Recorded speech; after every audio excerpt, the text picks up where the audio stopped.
ఇస్రో కొత్త చీఫ్గా నారాయణన్ 14న బాధ్యతల స్వీకరణ. భారత అంతరిక్ష పరిశోధనా సంస్థ ఇస్రో కొత్త చైర్మన్గా డాక్టర్ వి నారాయణన్ నియమితులయ్యారు. సంస్థకు ప్రస్తుతము నాయకత్వం వహిస్తున్న ఎస్ సోమనాథ్ నుంచి ఆయన ఈ నెల 14న బాధ్యతలు స్వీకరిస్తారు. ఈ మేరకు కేబినెట్ నియామకాల కమిటీ నిర్ణయించింది. ఆయన 2 ఏళ్ల పాటు ఈ పదవిలో ఉంటారు. నారాయణన్ ప్రస్తుతం ఇస్రోకు చెందిన లిక్విడ్ ప్రొపల్షన్ సిస్టమ్ సెంటర్ LPSCకి నేతృత్వం వహిస్తున్నారు. సంస్థలో 4 దశాబ్దాలుగా వివిధ హోదాలో పనిచేశారు. రాకెట్, స్పేస్ క్రాఫ్ట్, చోదక వ్యవస్థలో ఆయనకు అపార అనుభవం ఉంది.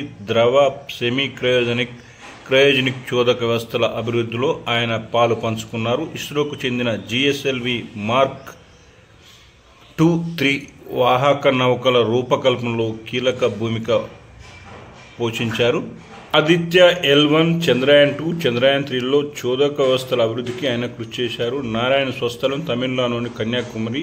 IIT ఖరగ్పూర్లో క్రయోజనిక్ ఇంజనీరింగ్లో మొదటి ర్యాంకుతో MTech పూర్తి చేశారు. 2001లో ఏరోస్పేస్ ఇంజనీరింగ్లో PhD పూర్తి చేశారు.